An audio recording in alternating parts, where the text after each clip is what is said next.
নমস্কার। Story officially চ্যানেলে আপনাদের প্রত্যেককে স্বাগত। আমি আজকে মহাভারতেরই একটা ছোট প্রসঙ্গ বলছি। কুরুক্ষেত্রের যুদ্ধ শেষ হয়ে গেছে। ধর্মরাজ যুধিষ্ঠিরকে ভগবান শ্রীকৃষ্ণ হস্তিনাপুরের রাজা করেন এবং রাজা করে তাদের সমস্ত তারা তখন আর নিশ্চিন্ত মনে সুরক্ষিতভাবে তারা রাজ্য তাদেরকে অভিষেক করে ধর্মরাজ যুধিষ্ঠিরকে। এবং ধর্মরাজ যুধিষ্ঠির তিনি ধর্মপরায়ণ, তাই তিনি সেই রকমই রাজা। ধর্মে যা তার কর্তব্য, একটা রাজার কর্তব্য তিনি পালন করে তিনি রাজ্য চালাচ্ছেন। দ্বারকাধীশ ভগবান যুধিষ্ঠিরের কাছে বলে যে এবার আমি দ্বারকাপুরীতে যাই, অনেক দিন তোমাদের কাছে থাকলাম, এবার আমার দ্বারকাপুরীতে যাওয়া খুব দরকার বলে যখন যুধিষ্ঠির প্রত্যেকেই তারা বলে যে আর 2 দিন আমাদের সঙ্গে থাকতে, যত বিপদ হে কেশব, আপনার জন্য আজকে এই রাজ্য, আপনার জন্য এই রাজা, আপনার জন্যই তো আমরা সমস্ত বিপদ, এবং এমনকি আমরা বেঁচেই থাকতাম না, একমাত্র আপনি আমাদের সাথে ছিলেন, তাই আমরা আজকে বেঁচে আছি। কিন্তু ভগবান শ্রীকৃষ্ণ বলে যে দেখো, আমার দ্বারকাপুরীতে যাওয়াটা খুব দরকার। কারণ ভগবান মনে মনে ভাবছে যে দ্বারকাপুরীতে ভগবান নিজের ইচ্ছাতেই তাদের যে যদু বংশের একজন আর একজনের সঙ্গে লড়াই করে এই যদু বংশ কেউ শেষ করতে হবে। কারণ যদু বংশের অনেকেই ভগবানের ছেলে এবং তার নাতি, এরা প্রত্যেকে ভগবান তাদের সম্পর্কে তাদের ছেলে ভগবান তাদের দাদু, এবং যেহেতু তাই তাদের ভেতরে অনেক অহংকারও ছিল। ভগবান কৃষ্ণকে নিয়ে তারা যা তা করে নিজেরা যা ইচ্ছা তাই করত, কারণ ভাবত যে আমাদের তো বাঁচানোর জন্য আছেই। কিন্তু ভগবান শ্রীকৃষ্ণ তিনি কোনো সময় এগুলো মেনে নেবেন না, কারণ তিনি ধর্মেরও ধর্ম, তিনি কারো পিতাও এই গোটা সংসারের পিতা। তার জন্য ভগবান একটা কথাও বলেছে যে ভগবান শ্রীকৃষ্ণ এই পৃথিবীতে যত জীব আছে সবাইকে তিনি সমান চোখে দেখে, কিন্তু তার মধ্যে যে তার আদেশ তার উপদেশ মেনে চলে তাকে তো একটু বেশি ভালোবাসবেই। উদাহরণস্বরূপ আমি বলছি, যখন স্কুলে যে নাকি স্কুলের মাস্টার দিদিমণিরা প্রত্যেককে সমান চোখে দেখে, কারণ তারা প্রত্যেকেই কারো না কারো সন্তান, এখানে সবাই এসেছে, তাই সম্পর্ক সবার সঙ্গেই এক, সবাই ছাত্র বা ছাত্রী। কিন্তু যখন ওই ছাত্র ছাত্রীদের মধ্যে যে নাকি প্রতিদিন ঠিক মতো করে মাস্টার বা দিদিমণিকে পড়া বলে, তখন তার প্রতি ভালোবাসাটা একটু বেশি হয়ে যায়।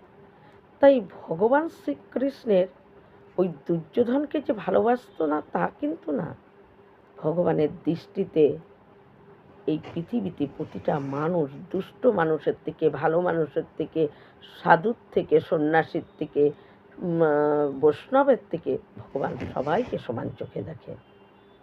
কিন্তু তার মধ্যে যে ভগবানকে মানে, যে ভগবানের উপদেশ মেনে চলে, যে ভগবানকে সব সময় সাথে নিয়ে চলে, তার দিকে তো ভগবানের একটু তাকে রক্ষা করা তো তার কর্তব্য হয়ে যায়।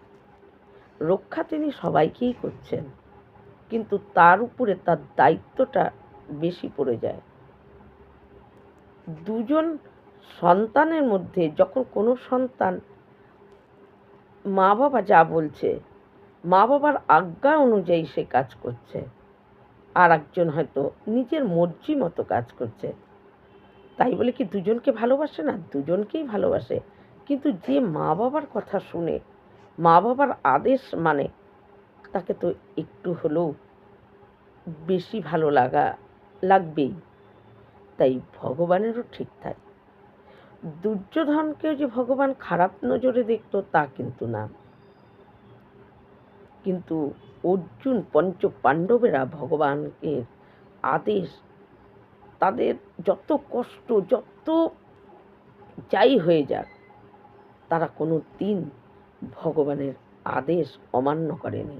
তিনি যা বলেছে তার জন্য তাদের কত রকমভাবে কষ্ট এসেছে, কিন্তু তবু তারা তাদের মাধব, তাদের কেশব, তাদের বাসুদেব শ্রীকৃষ্ণ দ্বারকাধীশ, তাকে ছাড়েনি। যত কষ্টই হোক, যেটা ভগবান বলেছে সেটাই ওরা করেছে।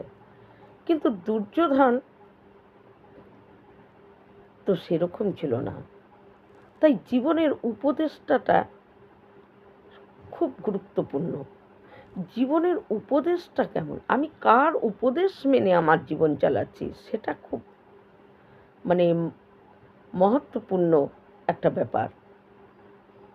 উপদেশটা যদি ঠিক না হয়, তাহলে একটা গোটা পরিবার নষ্ট হয়ে যেতে পারে, একটা গোটা পরিবার ধ্বংস হয়ে যেতে পারে, একটা পরিবার শেষ হয়ে যেতে পারে। কিন্তু উপদেশটা যদি ভালো হয়, তাহলে যতই বাধা বিঘ্ন কষ্ট আসুক না কেন, সেই উপদেশের জন্য সমস্ত বাধা বিঘ্ন পার করে তারা আবার সুপথ ঠিক খুঁজে পায়। তাই জীবনে চলার পথে উপদেশটার গুরুত্বপূর্ণ একটা ভূমিকা। দুর্যোধন কি করত? ভগবান তাকেও উপদেশ করত। দুর্যোধনকেও অনেকবার নিজের দূত হয়ে দুর্যোধনকে অনেক উপদেশ, অনেক কিছু করেছে। আর দুর্যোধন যে নাকি ভগবানের সান্নিধ্য পেয়েছে, যে নাকি বড় বড় ঋষি, ব্রহ্ম ঋষি, তাদের সান্নিধ্য পেয়েছে। সবচাইতে বড় কথা, ধৃতরাষ্ট্র তার পিতার উৎপত্তি হলো ব্যাসদেবের থেকে। তাহলে সেই ধৃতরাষ্ট্র, ব্যাসদেবের দ্বারাই যার জন্ম, সেই ধৃতরাষ্ট্রের ভিতরে কি জ্ঞান বুদ্ধি কিছু নেই? নিশ্চয়ই ছিল। কিন্তু উপদেশটা, শকুনি যা বলতো দুর্যোধন সেটাকে মানত, আর সেটাকেই ধৃতরাষ্ট্র সমর্থন করত। তাই তাদের আর পরিবার বিলুপ্ত হয়ে গেছে, কেউ নেই। এই রকম যখন ভগবান শ্রীকৃষ্ণ ধর্মরাজ যুধিষ্ঠিরকে রাজা করে এবং তাকে থাকতে বলে, তবুও বলে যে আমার দ্বারকাপুরীতে কাজ আছে বলে ভগবান দ্বারকাপুরীতে চলে যায়। সেই সময় বিদুর ওই তীর্থ শেষ করে ওই হস্তিনাপুরে আসে। বিদুর হস্তিনাপুরে এসে ধৃতরাষ্ট্র ঘরে যায়, দেখে ধৃতরাষ্ট্র চুপ করে একা, কেউ নেই, একজন সন্তান নেই, যার এতজন সন্তান কেউ বেঁচে নেই। বড় বড় মহারথী কর্ণ সবাই শেষ, কেউ নেই। বিদুরকে দেখে ধৃতরাষ্ট্র বলে, বিদুর, আমি একা, কেউ নেই, আমি একদমই একা। বিদুর তখন ধৃতরাষ্ট্রকে বেশ একটা যেই কথা বিদুর আজ পর্যন্ত কোনোদিন তিনি ধৃতরাষ্ট্র তাদের ওখানে তিনি কোনো দিন বলেনি, কিন্তু সেদিন বিদুরের মুখ থেকে ধৃতরাষ্ট্রকে একটা উচিত এবং খুব কঠোর বচন বিদুর বলে দেয় যে আপনি এখনও বলছেন আপনি একা, আপনার লজ্জা লাগছে না?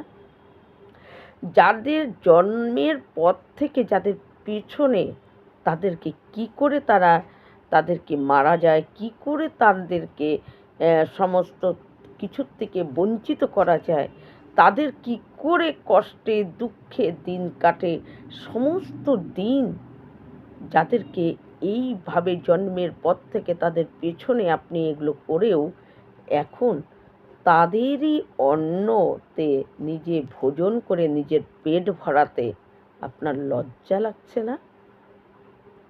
আপনি এখনও বলছেন যে আমার সব শেষ হয়ে গেছে, আমি একা? আপনার যদি লজ্জা থাকে তাহলে আপনি এখানে থাকবেন না, আপনি চলে যান। বিদুরের এই কথা শুনে ধৃতরাষ্ট্র তখন বলে যে বিদুর, তুমি ভাবো আমার জ্ঞান নেই। ধৃতরাষ্ট্র তার ভিতরেও জ্ঞান ছিল, কেন মানে যে নাকি মানে ব্যাসদেব যার থেকে যার জন্ম, তা সে তো জ্ঞান যে তার নেই তা না, তার উপদেশ তাকে পালন করার জন্য তার জীবন নরক হয়ে যায়। তাই উপদেশটার জন্যই বিদুরের এই মানে ধৃতরাষ্ট্রের এই অবস্থা। বিদুর তখন বলে যে আপনি চলুন, এবং গান্ধারী আর বিদুরকে নিয়ে হিমালয়ের একটা জায়গায় একটা ছোট্ট কুটির তা বানিয়ে দেয় এবং তাদের দুজনকে বলে যে এখানে থেকে এখনও ভগবানের স্মরণ এবং ভগবানের নাম জপ তপ এগুলো করুন বলে বিদুর চলে আসে। কিছুদিন তারা ভগবানের নাম ওই কুটিরেই ছিল, এখন নাম কতটা করেছে জানি না, কিন্তু ওখানেই ছিল, কুটিরে ছিল। একদিন সেই কুটিরে আগুন লেগে যায়, তারপরে আগুন লেগে যায়, এরকম ধৃতরাষ্ট্র সেই কুটিরের মধ্যেই ছিল। তা যখন ওই ঘরের আগুনে ধৃতরাষ্ট্র পুড়ে যায়, তখন সেই আগুনেই গান্ধারী নিজের জীবন দেয়। এইভাবে তাদের শেষ হয় জীবন। এদিকে অনেক দিন হয়ে গেছে, দ্বারকাধীশ দ্বারকাপুরীতে গেছে। তাই ধর্মরাজ যুধিষ্ঠির অর্জুনকে বলে, অর্জুন, যে আমাদের প্রতিটা বিপদে, যার জন্য আজকে আমরা প্রাণে বেঁচে আছি, যার জন্য আজকের আমাদের রাজ্য রাজা সব কিছু, যে আমাদের প্রতিটা বিপদ থেকে উদ্ধার করেছে, সে অনেক দিন দ্বারকাপুরীতে গেছে, তার কোনো খোঁজ নেই। যাও অর্জুন, তুমি তার খোঁজ নিয়ে আসো তো। অর্জুন ধর্মরাজ যুধিষ্ঠিরের কথায় দ্বারকাপুরীতে যায়। এইদিকে ধৃতরাষ্ট্র এইদিকে ধর্মরাজ যুধিষ্ঠির অর্জুন যায়, অর্জুনকে বলে খোঁজ নিয়ে তাড়াতাড়ি আসতে। অর্জুন 6 মাস হয়ে গেছে, অর্জুন আসে না। আর অর্জুন 6 মাস ধরে আসে না, আর এদিকে ধর্মরাজ যুধিষ্ঠির সে কী করে, শুধু তার চোখে অমঙ্গল সব কিছু পড়ছে। যখনই সে তার প্রাসাদ থেকে বেরোয়, দেখে কুকুরগুলো তাকে দেখে আকাশের দিকে মুখ করে চিৎকার করে কাঁদছে। ভাবে ধর্মরাজ যুধিষ্ঠির ভাবে নিশ্চয়ই কোনো কিছু অমঙ্গল ঘটবে। যত পশু, আরও যে পশুগুলো আছে, ধর্মরাজ যুধিষ্ঠিরকে দেখলেই তারা কি করে, কাঁদতে কাঁদতে তার পাশ কাটে চলে যায়। এদিকে ধর্মরাজ যুধিষ্ঠিরের সমস্ত বা অঙ্গ, চোখ বা হাত বা পা কাঁপছিল। যুধিষ্ঠির বুঝতে পারে যে আমার কেন বা অঙ্গ কাঁপছে, নিশ্চয়ই কোনো অমঙ্গল। অর্জুনকে বললাম তাড়াতাড়ি খোঁজ নিয়ে আসতে, 6 মাস হয়ে গেল, অর্জুন আসে না কেন? যুধিষ্ঠির নানা রকম চারিদিকে শুধু অমঙ্গল আর অমঙ্গল তার চোখে পড়ছে। কোনো মঙ্গল সাইন মানে কোনো কিছু তার চোখেই পড়ছে না। যেদিকে তাকাচ্ছে অমঙ্গল অমঙ্গল, সব কিছু অমঙ্গল। যুধিষ্ঠির মানে নিজের এই অমঙ্গল দেখার জন্য যুধিষ্ঠির ভাবে যে নিশ্চয়ই কোনো বিপদ নয়, কোনো কিছু যুধিষ্ঠির আশঙ্কা করে নেয়। ভীমকে বলে, ভীম, আজ 6 মাস হয়ে গেল অর্জুনের কোনো খবর নেই। আমি দ্বারকাধীশের খবর নেওয়ার জন্য অর্জুনকে পাঠালাম, 6 মাস হয়ে গেল অর্জুন আসে না। আমি চারিদিকে অমঙ্গল দেখছি। ভীম, নিশ্চয়ই কোনো কিছু, কোনো বিপদ আমাদের আসছে, না হলে এত অমঙ্গল আমি কি করে দেখব। এই বলতে বলতেই 6 মাস বাদে অর্জুন, যেই অর্জুনকে পাঠিয়েছিল সেই আসছে, মনে হচ্ছে যেন অন্য অর্জুন। এই অর্জুনকে কেউ চেনে না। অর্জুনের গান্ডীব্য যে ধারণ করে যে বীরের মতো যার চলার স্বভাব, সেই অর্জুন মনে হচ্ছে যেন গান্ডীব্যর ভারী তিনি সহ্য করতে পারছে না। এলোমেলো তার কেশ, এলোমেলো তার বস্ত্র, কোনো জোরহীন শক্তিহীন একটা মানুষ যেভাবে হাঁটে, অর্জুন সেইভাবে এইদিকে ওইদিকে কোনো রকমে হেঁটে। অর্জুনকে দূর থেকে দেখে আর অর্জুনের এই অবস্থা দেখেই ধর্মরাজ যুধিষ্ঠির দৌড়ে অর্জুনের কাছে যায়। আর যুধিষ্ঠিরকে দেখা মাত্র অর্জুন হাউ হাউ করে কেঁদে যুধিষ্ঠিরের পায়ের সামনে ধপ করে পড়ে যায়। অর্জুনের বলই নেই দাঁড়িয়ে থাকার মতন। যেই অর্জুন যেখান দিয়ে যেই পথ দিয়ে যেত, মনে হতো যেন একটা বীর যাচ্ছে, মেদিনী কেঁপে উঠত। অর্জুনের শক্তি, অর্জুনের তেজ, অর্জুনের বলবান, যে নাকি ভগবান শিব বেশ সঙ্গে লড়াই করে দিব্য অস্ত্র সে লাভ করেছে, সেই অর্জুন। যুধিষ্ঠির অর্জুনকে এইরকম অবস্থা দেখে যুধিষ্ঠির প্রশ্নের বাণ শুরু করে দিয়েছে। মনে হয় অর্জুন তুমি কোনো অপরাধ কাজ করেছ, হয়তো তুমি কোনো নারীকেই হত্যা করে ফেলেছ। অর্জুন, তুমি হয়তো কোনো অসহায় যে তোমাকে তোমার সাহায্য নিয়েছিল তার সঙ্গে প্রতারণা করেছ। আমার মনে হচ্ছে অর্জুন, তুমি নিশ্চয়ই কোনো ভুল কাজ করেছ, একটা অপরাধজনক কাজ করেছ। অর্জুন, তোমার এই অবস্থা, যুধিষ্ঠির অর্জুনের এই অবস্থা থেকে যুধিষ্ঠির অর্জুনকে কিছু বলার মতো সুযোগ দিচ্ছে না। যুধিষ্ঠির প্রশ্ন বাণ শুরু করে দিয়েছে। মনে হচ্ছে অর্জুন, তুমি কোনো মানে কোনো অপরাধ বা নিরপরাধ করা কোনো কাউকে তুমি হত্যা করে ফেলেছ। অর্জুন, তুমি নিশ্চয়ই কোনো অপরাধ করে ফেলেছ। কি অপরাধ করেছ তুমি সেটা আমাকে বলো। অর্জুন, আমি চারিদিকে অমঙ্গল দেখছিলাম। আমি আকাশের দিকে তাকিয়ে দেখি উল্কাপাত হয়ে গেল। আমাকে দেখলেই কুকুরগুলো উপর দিকে তাকিয়ে চিৎকার করে কাঁদছিল। অর্জুন, আমি চারিদিকেও শুধু অমঙ্গল আর অমঙ্গল দেখেছি। তুমি নিশ্চয়ই কোনো বিপরীত কোনো কাজ করেছ অর্জুন। কি করেছ? তোমার এই অবস্থা কেন? অর্জুন তখন মাটির থেকে, ধর্মরাজ যুধিষ্ঠির অর্জুনের বাহু ধরে, অর্জুন কোনো রকমে উঠে মাটিতে মেদিনীতেই বসে। অর্জুনের এই অবস্থা বলে, অর্জুন ধর্মরাজ যুধিষ্ঠিরকে মহারাজ বলে কথা বলছে। মহারাজ,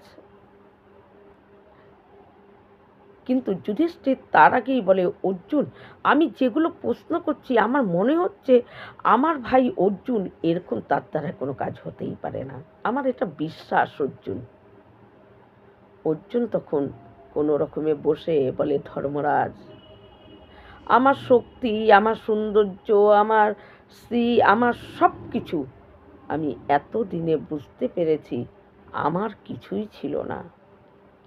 যা ছিল, যার জন্য আমি শক্তিবান ছিলাম, যার জন্য আমি বলবান ছিলাম, যার জন্য আমি গান্ডীব্য ধারণ করেছিলাম, যার জন্য প্রতিটা বিপদ থেকে মুক্তি পেয়েছিলাম, সে আর আমাদের মধ্যে নেই। সে তার নিজের ধামে লীলা শেষ করে তিনি চলে গেছেন। এই কথা বলে অর্জুন হা হা করে কাঁদতে থাকে।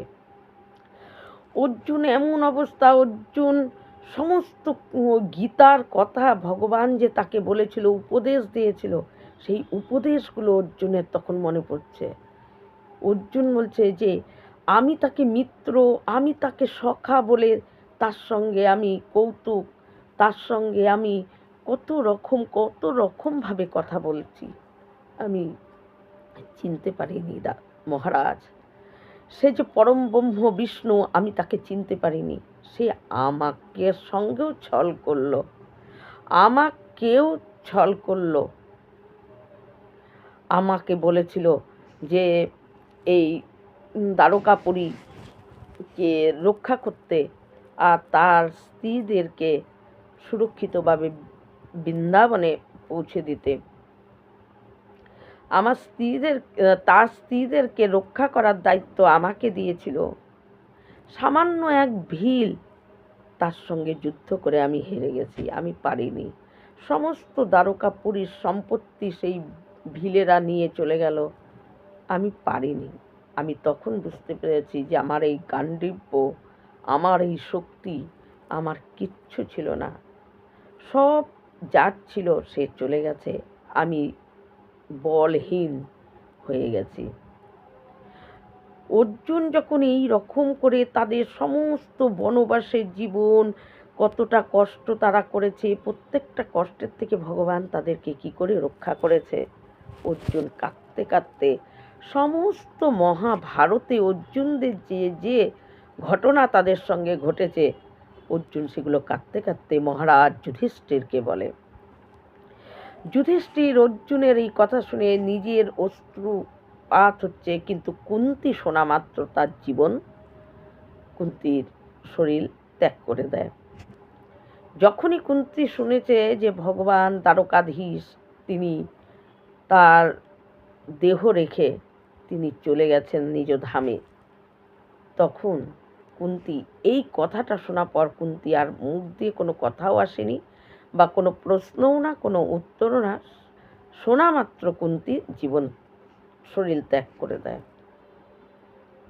ধর্মরাজ যুধিষ্ঠির অর্জুনের সমস্ত বিলাপ শুনতে শুনতে তারপর অর্জুন কাঁদছে যখন, তখন ধর্মরাজ যুধিষ্ঠির অর্জুনকে বলে, অর্জুন, আমরা সবাই মিলে চলো মহাপ্রস্থানে আমরা যাব। যেখানে ভগবান নেই, যেখানে দ্বারকাধীশ তার নিজ ধামে চলে গেছে, সেখানে আমাদের আর থেকে কি হবে? আর আমি বুঝতে পারছি অর্জুন, কলিকাল আগত, তাই পরীক্ষিতকে আমরা রাজা করে দিয়ে চলো আমরা মহাপ্রস্থানের পথে রওনা হব বলে তখন পরীক্ষিতকে সেখানকার রাজা করে দিয়ে ওই পঞ্চপাণ্ডব, দ্রৌপদী তারা মহাপ্রস্থানের পথে রওনা হয়। তাই এই রকম ভগবান চলে যাওয়ার পর তখন তাদের কষ্ট, তাদের বলহীন হয়ে যায়। আসলে যারা ভগবানকে ধারণ করে তাদের সমস্ত বিপদ থেকে ভগবান রক্ষা করেছে, তারা বুঝতে পারে, আর তারা কোনো দিন ভগবানের কথা অমান্য করেনি, কারণ তারা ভগবান তাদের উপদেষ্টা ছিল। যাদের উপদেষ্টা ভগবান, তাদের সাময়িক যাই কষ্ট হোক না কেন, তাদের কোনো দিন কেউ বিপদে যতই বিপদে ফেলবার জন্য চেষ্টা করুক, পরাজয় তারই হবে। তাদেরকে কেউ, যার দিকে ভগবান আছে, তাদেরকে কেউ বিপদের মুখে যতই ধাক্কা দেয়, বিপদের মুখে পৌঁছাতে পারে না। তারপরে তারা পরীক্ষিতকে রাজা করে তারা মহাপ্রস্থানের পথে রওনা হয়। এই রকম ভিডিও পাওয়ার জন্য আমার চ্যানেলটিকে সাবস্ক্রাইব করবেন। নমস্কার।